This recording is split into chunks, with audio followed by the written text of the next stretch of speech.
Last Sunday को जो paper हुआ था यूनिट 4 का, आज उसका सॉल्यूशन प्रोवाइड करेंगे। ये वीडियो पूरा पेपर का तो लगभग 1 घंटे का बनेगा, लेकिन 1 घंटे का नहीं बनाएंगे, इसे 2 पार्ट में बनाएंगे, पार्ट 1 और पार्ट 2।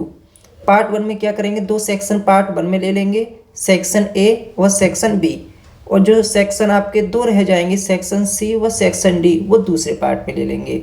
तो आज हम देखने वाले हैं सेक्शन ए में कौन कौन से क्वेश्चन आए थे आपके संडे वाले टेस्ट में। और इस यूनिट का नाम क्या है, electromagnetic induction and alternating current, Hindi में बोलते हैं उसे वैद्युत चुम्बकीय प्रेरण व प्रत्यावर्ती धारा। ठीक है, पहला ऑप्शन देखिए, ये तो ज़्यादातर लोगों का सही था, फिर भी ये हमारा काम है, हम आपको ढंग से बता देते हैं, थोड़ा एक्सप्लेन करके कैसे कैसे क्या होता है।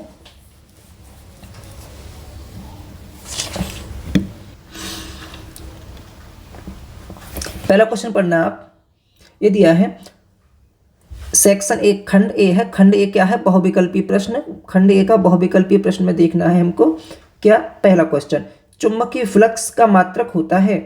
विकल्प ए है आपका वेबर पर मीटर स्क्वायर, विकल्प बी है टेस्ला, विकल्प सी है वेबर, विकल्प डी है वेबर मीटर। अनुमान है, आपको लगभग सबको पता होता है कि चुंबकीय फ्लक्स का मात्रक क्या होता है, वेबर होता है, लेकिन थोड़ा डिटेल में जानेंगे कैसे कैसे क्या होता है, डिटेल में भी। ठीक है, थोड़ा सा इसको बढ़ा के लेते हैं, इससे आपको देखने में थोड़ा सा आसानी हो। अच्छा चलो आप ये बताइए, ये जो वेबर पर मीटर स्क्वायर होता है, पहला मात्रक होता है, वो किसका होता है। वेबर तो चलो इसका हो गया, लेकिन ये जो वेबर पर मीटर होगा, ये किसका मात्रक होगा। टेस्ला, ये टेस्ला तो आपने खूब अच्छी तरह सुना होगा। वेबर तो चलो हो गया चुंबकीय फ्लक्स का। चुंबकीय फ्लक्स को कैसे दिखाते हैं, फाई बी से दिखाते हैं। ठीक है, वेबर पर मीटर स्क्वायर किसका होता है, चुंबकीय क्षेत्र का। टेस्ला भी किसका होता है, चुंबकीय क्षेत्र का। आपको बताना ये है कि वेबर मीटर किसका होता है। चुंबकीय फ्लक्स का फॉर्मूला पता है आपको क्या होता है, जिस प्रकार वैद्युत फ्लक्स का होता था, फाई इक्वल टू क्या होता था, E A cos theta. Phi equal to E A cos theta. Same चुंबकीय फ्लक्स को काय से दिखाते थे, फाई से, लेकिन इसको दिखाते थे वैद्युत फ्लक्स को फाई ई से, इसको दिखाएंगे फाई बी से। फाई बी का क्या होता है, बी ए कॉस थीटा। थोड़ा सा अंतर है, यहाँ पर क्या आता है आपका वैद्युत क्षेत्र ई आता है, और यहाँ पर चुंबकीय क्षेत्र बी आता है। एरिया वही है जो पहले था, वही अब है।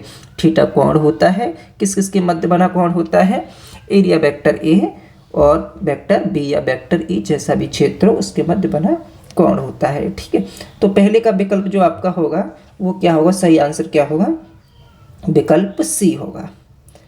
पहले का आंसर क्या होगा, विकल्प सी होगा। यानी चुंबकीय फ्लक्स का मात्रक क्या होता है, वेबर होता है। वेबर पर मीटर स्क्वायर चुंबकीय क्षेत्र का होता है, टेस्ला भी होता है। वेबर मीटर किसका होता है, ये आप कमेंट में बताओगे, थोड़ा दिमाग लगाओ। सिंपल, इन्हीं में से, इसी परिवार में से आप बता सकते हो, कोई बड़ी बात नहीं है। नेक्स्ट नंबर 2 देखते हैं। नंबर 2 क्या है, नंबर 2 में देखते हैं। नंबर 2 क्या है, चुंबकीय क्षेत्र में रखे एक तार के लूप में से गुजरने वाला चुंबकीय फ्लक्स निर्भर नहीं करता।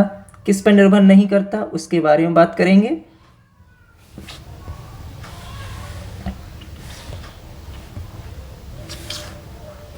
हाँ, दूसरा है, चुंबकीय क्षेत्र में रखे एक तार के लूप में से गुजरने वाला चुंबकीय फ्लक्स निर्भर नहीं करता है। किस में निर्भर नहीं करता, अभी अभी हमने फॉर्मूला देखा, कौन सा फॉर्मूला देखा था, हमने देखा था क्या फॉर्मूला होता है, phi equal to B A cos theta, यही तो होता है। फाई इक्वल टू क्या होता है, बी ए कॉस थीटा। अब यहाँ से देखो, फाई का संबंध किससे है, फाई का संबंध बी से भी है, और कैसा संबंध है, सीधा संबंध है। फाई का संबंध ए से भी है, कैसा संबंध है, सीधा संबंध है। फाई का संबंध किससे है, थीटा से भी है। फाई का संबंध किससे है, थीटा से भी है। अब जरा देखो, निर्भर नहीं करता, पहला विकल्प है लूप की आकृति पर, हमें नहीं पता, थोड़ी देर के लिए मान लीजिए लूप की आकृति पर निर्भर करता है, नहीं करता, हमें नहीं पता। लूप के क्षेत्रफल पर, भाई क्षेत्रफल तो आ रहा है ना इसमें, एरिया तो क्षेत्रफल पर निर्भर करता है। फिर किस पर निर्भर नहीं करता, क्षेत्र की तीव्रता पर, क्षेत्र की तीव्रता बी भी आ रही है, इस पर भी निर्भर करता है। लूप के अभिविन्यास पर, अभिविन्यास का मतलब होता है एंगल थीटा, इस पर भी निर्भर करता है। तो इसमें हमारा सही आंसर क्या होगा, विकल्प ए। किस पर निर्भर नहीं करता, लूप की आकृति पर निर्भर नहीं करता। तीसरा देखिए, तीसरा क्या है जी, 10 ओम प्रतिरोध तथा 10 हेनरी प्रेरकत्व की एक कुंडली 50 वोल्ट की बैटरी से जोड़ी गई है। तो इसमें पूछता है संचित ऊर्जा का मान बताइए। जी, इसमें संचित ऊर्जा पूछी है। देखो जरा देखते हैं क्या क्या दे रखी है वैल्यू हमें। पहले तो आप ये देखिए, ये जो 10 ओम दे रखा है आपको, ये क्या है? 10 ओम जो वैल्यू दे रखी है, ये किसकी वैल्यू है? किसके बराबर लिख दें इसको? अरे भाई, ये जो 10 ओम है क्या है? ये आर हो गया, फिर दिया है 10 हेनरी, यानी ये जो आपको दिया है 10 हेनरी, ये क्या है? L equal to 10। ठीक है जी। फिर दिया है 50 वोल्ट, ये तो आप जानते ही होंगे, V इक्वल टू 50 वोल्ट। सही है। क्या पूछा है आपसे? ये कहता है ऊर्जा बताइए। ऊर्जा का फॉर्मूला सिंपल है, बहुत सरल होता है। इस ऊर्जा U इक्वल टू, कुंडली में संचित ऊर्जा U इक्वल टू क्या होता है? Half L I not square, half L I not square. जैसे आपका गति ऊर्जा का फॉर्मूला होता है ना, half M B square, same उसी से ध्यान रखना, तो आपको आसानी से याद हो जाएगा। लगा दीजिए, क्या है? बहुत सिंपल है, 1/2 एल बोले तो एल कितना दिया है? एल दिया है जी 10, ठीक है, इंटू आई नॉट नहीं दिया, कोई बात नहीं है, by Ohm's law I equal to क्या होता है? V/R नहीं होता, तो यहाँ पे V लगाएंगे। V क्या है आपका? 50 नहीं है, 50/R क्या है जी आपका? 10, 50/10 का स्क्वायर। जरा इसको सॉल्व करेंगे तो क्या हो जाएगा? 1/2 इंटू 10 इंटू 10 से डिवाइड कर देंगे इसको, 5 बार कटेगा, 5 कैसे करेंगे? 25 हो जाएगा। ठीक है जी, 5 2 से इसको काट दें, 5 बार, 25 पंजे 125, क्या आ जाएगा? ये 125। और ऊर्जा का मात्रक हमेशा क्या होता है? जूल होता है। हमेशा तो खैर नहीं होता, लेकिन मोस्टली जूल होता है। आप कन्वर्ट भी कर सकते हो, वैसे तो इलेक्ट्रॉन वोल्ट भी होता है, कैलोरी में भी कन्वर्ट कर सकते हो, बहुत सारे हैं, लेकिन मोस्टली जूल ही होता है। ठीक है, आप इसे नोट डाउन करते जाना। अब जरा बात करेंगे 4 की।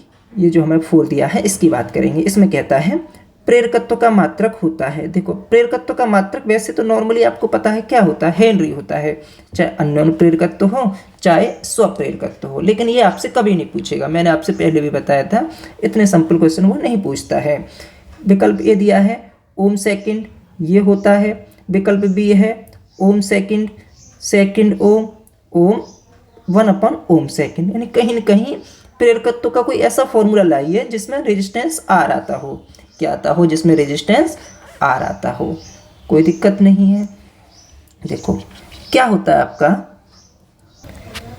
देखो चाहे प्रेरकत्व में इसमें दोनों वर्ड आते हैं, चाहे अन्योन्य प्रेरकत्व हो चाहे स्वप्रेरकत्व को हो। हम स्वप्रेरकत्व को लेके चलते हैं। स्वप्रेरकत्व को कैसे दिखाते हैं? एल से दिखाते हैं। एल इक्वल टू क्या होता है जी? -E/ΔI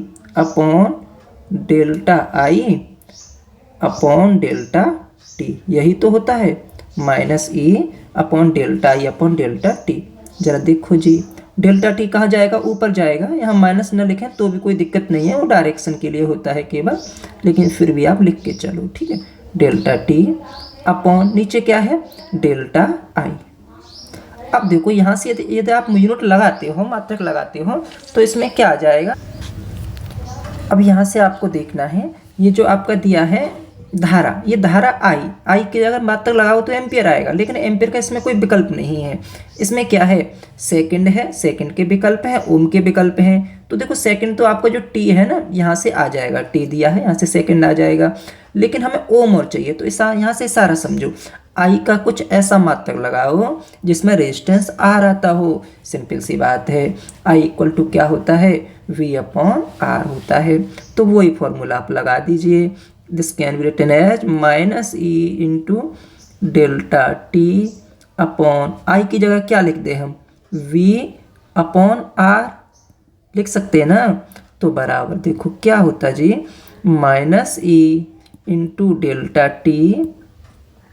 इंटू आर भी कहाँ चला जाएगा, आर भी तो ऊपर ही जाएगा ना, इंटू आर अपॉन में क्या रह जाएगा वी। अब जरा देखो ई को देखो और वी को देखो। ई क्या होता है, ई क्या होता है, प्रेरित वैद्युत वाहक बल ही तो होता है ई। और वी क्या होता है, वी वोल्टेज होता है। अरे भैया दोनों का मात्रक क्या होता है भाई, दोनों का मात्रक वोल्ट ही होता है, चाहे ई हो चाहे वी हो। तो कुल मिला के क्या है, ई से वी क्या हो जाएगा, कैंसिल आउट हो जाएगा, बराबर क्या बचेगा डेल्टा टी और आर क्रम से लिख दो। आर का यूनिट क्या होता है ओम, आप जानते हो आर का मात्रक क्या होता है ओम होता है, इनटू डेल्टा टी क्या होता है सेकंड होता है। तो इसका मात्रक क्या निकल के आया ओम सेकंड। है कोई विकल्प, हाँ कौन सा विकल्प है, सबसे पहला विकल्प है ओम सेकंड। ठीक है, तो इस तरह से देखो पेपर में कभी भी सीधे क्वेश्चन नहीं पूछेगा। अब ये दोनों पूछेगा प्रेरकत्व का मात्रक है, विकल्प दे देगा हेनरी। तो ये तो लगभग 90% बच्चों को पता होता है कि प्रेरकत्व का मात्रक हेनरी होता है, वो आपसे थोड़ा घुमा के पूछता है, लेकिन आपने थोड़ा डीपली पढ़ा है तो कोई दिक्कत नहीं है। नेक्स्ट देखते हैं 5वें पे। ठीक है, 5वें में क्या देखता है, 5वें में कहता है लेंज का नियम किस भौतिक राशि के संरक्षण पर आधारित है, बताइए।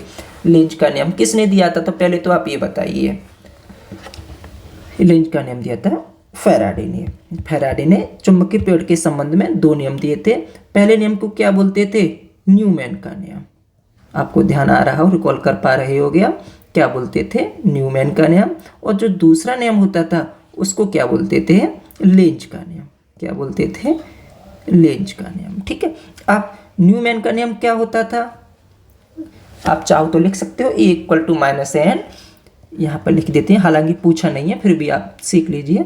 E = -n delta phi upon delta T. Theoretical बता सकते हो क्या होता था थ्योरेटिकल,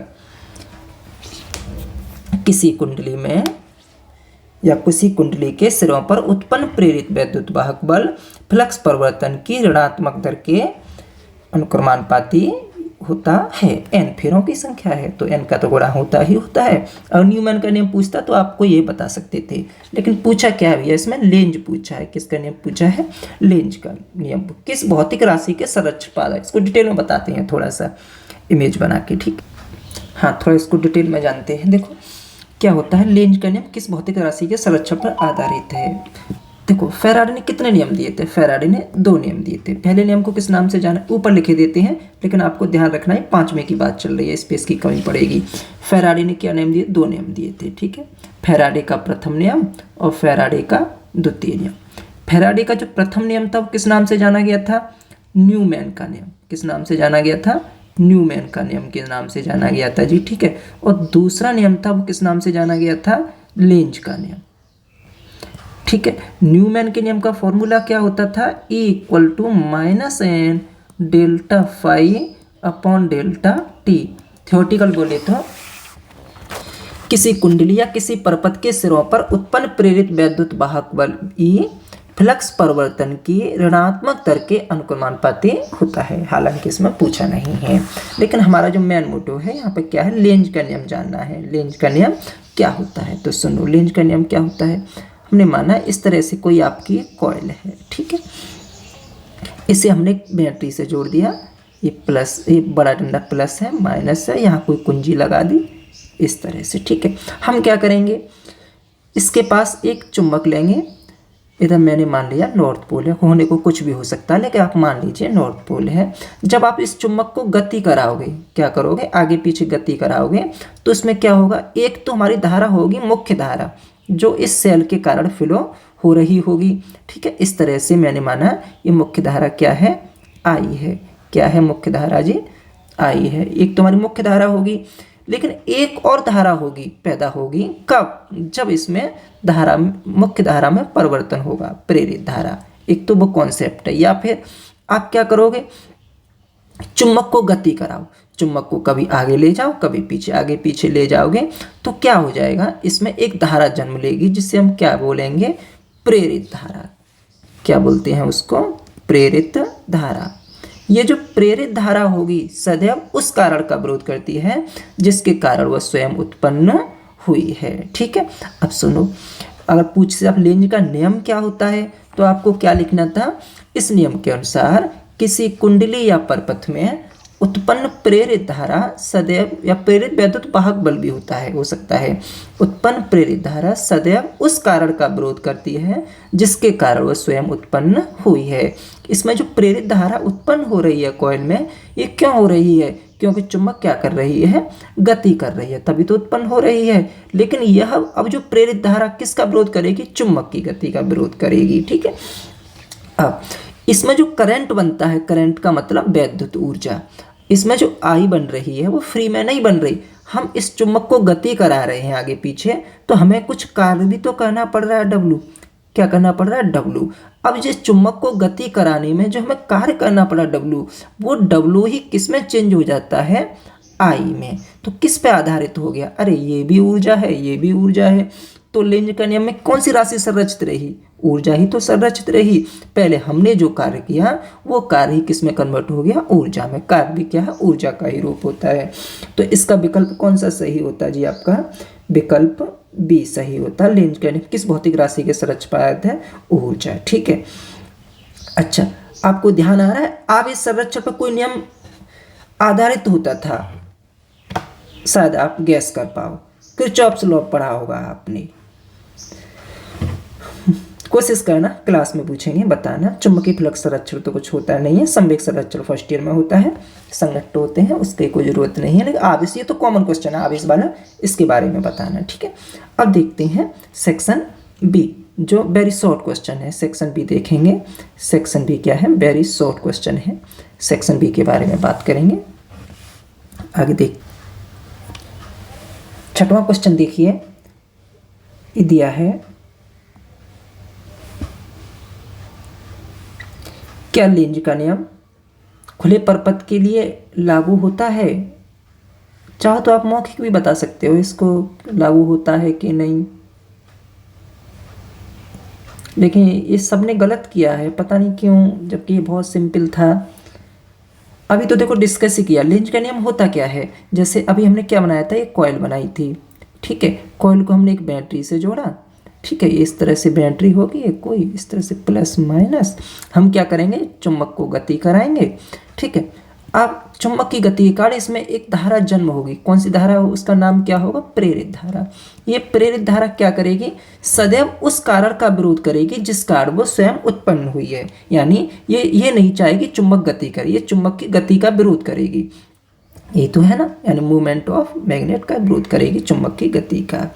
अब जरा देखो, अब ये परपथ कैसे हो, यहाँ से टूटा हुआ हो, परपथ कैसा हो, यहाँ से टूटा हुआ हो, तो क्या लेंज का नियम अप्लाई हो जाएगा, कभी नहीं होगा, क्योंकि जब परपथ टूटा होगा तो जो प्रेरित धारा आई है वो इस परपथ में फ्लो ही नहीं हो पाएगी, और परपथ में जब आई फ्लो नहीं हो पाएगी तो विरोध कैसे कर पाएगी।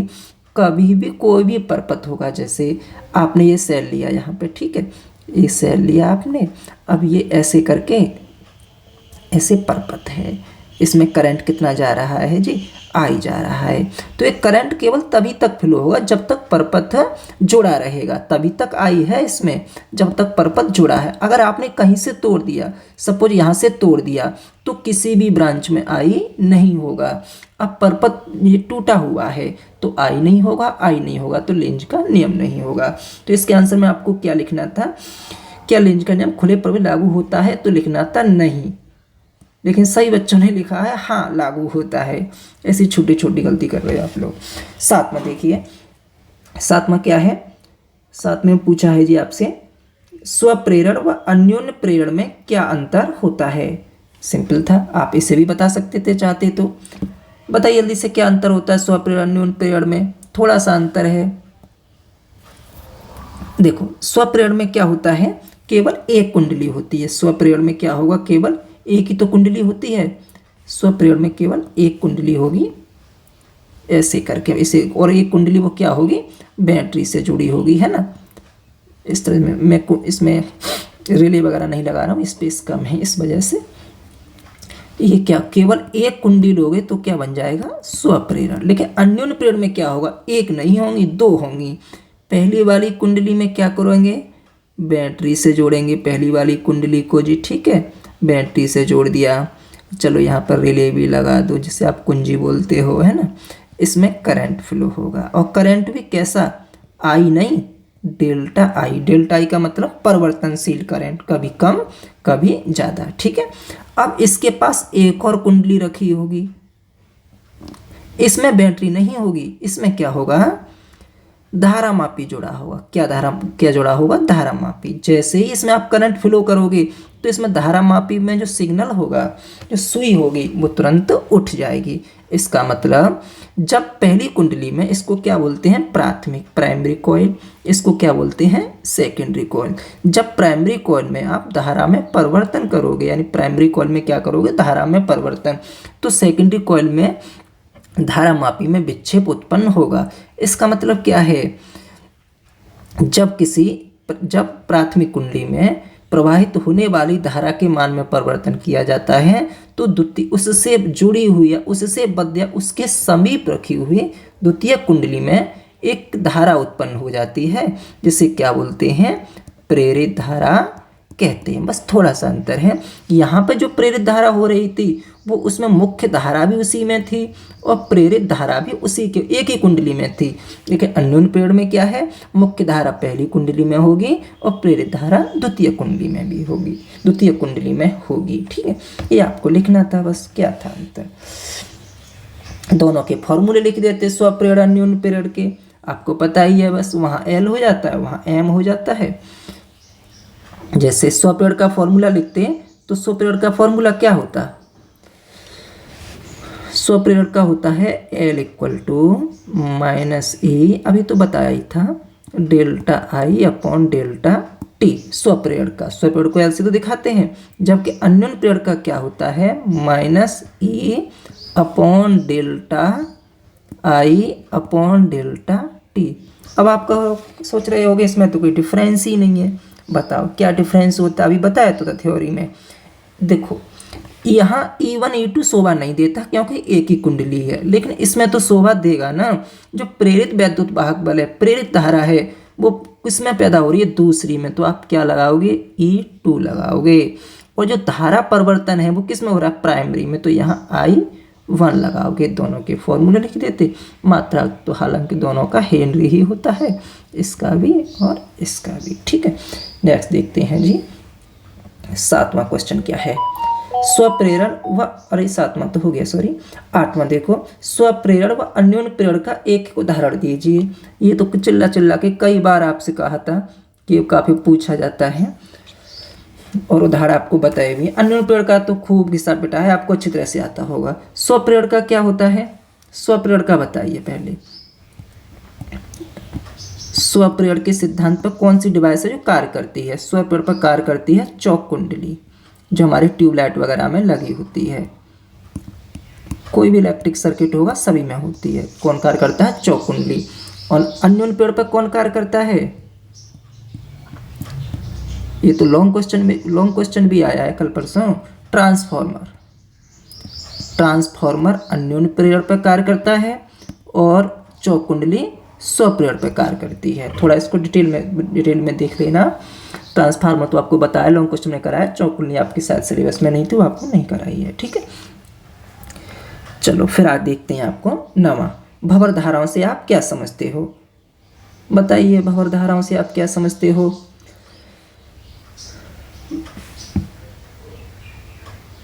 चलो इसमें यही थोड़ा स्पेस, चलो इसको मिटा देते हैं, इसमें स्पेस नहीं है, थोड़ा सा कम पड़ेगा, इसी में समझते हैं। देखो भंवर धाराएं क्या होती हैं, जैसे अब तक हमने क्या देखा, प्रेरित धाराएं क्या होती हैं। जब किसी कुंडली या परपथ से बद्ध चुंबकीय फ्लक्स में परिवर्तन किया जाएगा तो उस परपथ या कुंडली में प्रेरित धारा का जन्म हो जाता है।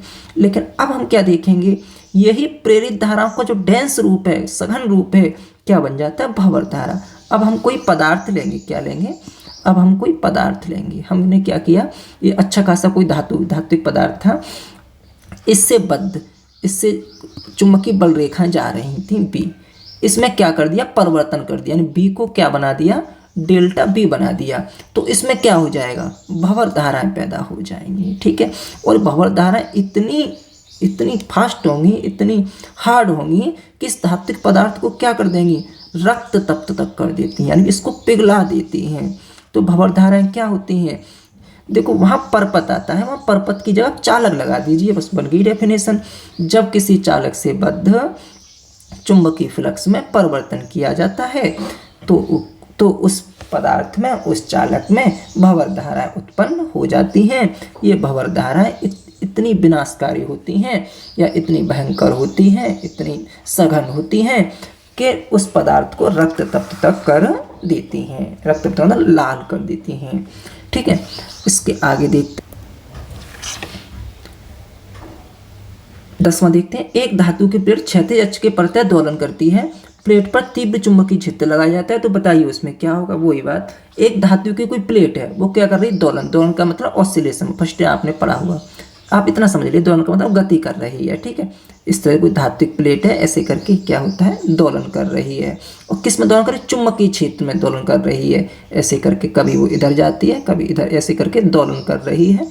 अब चुंबकीय क्षेत्र में दोलन करने का मतलब चुंबकीय फ्लक्स में परिवर्तन होगा, और चुंबकीय फ्लक्स में परिवर्तन होगा, आपको पता है जैसे ही डेल्टा फाई होगा, डेल्टा फाई में परिवर्तन होते ही क्या बन जाएंगे? उसमें भंवर धाराएं उत्पन्न हो जाएंगी। तो सीधा सा लिखना था, क्या होगा? उस चालक में, उस प्लेट में, उस धातु की प्लेट में क्या हो जाएंगी? भंवर धाराएं उत्पन्न हो जाएंगी। सिंपल था, ये भी आप कर सकते थे। नेक्स्ट है जी, नेक्स्ट देखते हैं क्या कहता है। 11वां देखिए, स्वप्रेरण गुणांक की परिभाषा दीजिए एवं इसका मात्रक लिखिए। स्वप्रेरण गुणांक की परिभाषा दीजिए एवं इसका मात्रक तथा विमा बताइए। विमा तो फर्स्ट ईयर में आती है, फिर भी आपको इतना तो नॉलेज होनी चाहिए। चलो बताते हैं। स्वप्रेरण गुणांक किससे दिखाते हैं? एल से दिखाते हैं। अभी हमने क्या देखा? L equal to minus E delta I upon delta T होता है जी। ठीक है, देखो एल इक्वल टू टी तो ऊपर चला जाएगा, माइनस को हटा भी दो तो भी कोई दिक्कत नहीं है। E into delta T upon delta आई। आप वैसे तो इसका मात्रक हेनरी होता है, लेकिन तुम यहाँ से निकालना चाहो तो हमने ये निकाला नहीं था, अभी क्या बैठा था? अरे डेल्टा टी लग गया है, सॉरी, यहाँ पर डेल्टा आई करेगा, मिटा नहीं तो पूरा मिट जाएगा, इसलिए इसी में एडजस्ट करने की कोशिश करते हैं। डेल्टा आई होगा, तो यहाँ से मात्रक क्या निकला था? ओम सेकंड, मात्रक निकाल सकते हो। अब विमा निकालने के लिए ओम की प्रतिरोध की विमा, अब विमा निकालोगे तो विमा बराबर क्या हो जाएगा? जैसे ओम और सेकंड आया आपका, ठीक है, तो सेकंड की तो वहाँ टी हो गई, प्रतिरोध की भी बराबर आई आर से प्रतिरोध की निकाल दो, विमा भी हो जाएगी। कोशिश करते तो ये भी सिंपल था, कुछ खास नहीं था। नेक्स्ट देखिए क्या है? 12वां है। 12वां क्या कहता है? 12वां कहता है किसी कुंडली का स्वप्रेरण गुणांक 1 हेनरी है। इससे आप क्या समझते हो? अरे फिर वही फॉर्मूला, कितनी बार फॉर्मूला आया है? स्वप्रेरण गुणांक 1 हेनरी है, यूनिटी वही है, तो वो तो बार बार आना ही आना है। L equal to E upon delta I upon delta T आपका फॉर्मूला होता है। वो कहता है स्वप्रेरण गुणांक कितना है जी? 1 है, तो एल की जगह क्या लगा दो? 1 लगा दो। 1 इक्वल टू ई अपॉन क्या? Delta I upon delta T, यही तो होगा। अब जब एल क्या हो गया? एल जब 1 हो गया तो क्या हो जाएगा? E equal to delta I upon delta T नहीं होगा। अब इसको डिफाइन कैसे करेंगे? जब किसी कुंडली का स्वप्रेरण गुणांक 1 हेनरी होता है तो उस कुंडली के सिरों पर उत्पन्न प्रेरित वैद्युत वाहक बल संख्यात्मक रूप से किसके बराबर होता है? धारा परिवर्तन की दर के बराबर होता है। बस हो गया, ये आपको लिखना था। ठीक है जी। अब इसके बाद आपका क्या आता है? खंड स आता है, सेक्शन सी आता है। सेक्शन सी पूरा करेंगे तो वीडियो बड़ा हो जाएगा, तो उतना आप देख भी नहीं पाओगे, तो इसे अगले दूसरे पार्ट में सॉल्व कर देंगे। ये मैं थोड़ा अच्छे से न्यूमेरिकल है उसमें याद करते हैं। ठीक है, ऐसे ही कोशिश क्या करेंगे, आपके जितने भी पेपर कराए जाएंगे 10, 12, 15 जो भी होंगे उनका सबका सॉल्यूशन प्रोवाइड करा देंगे, जिससे आप इसे कितनी बार देख सकते हो। Okay, bye.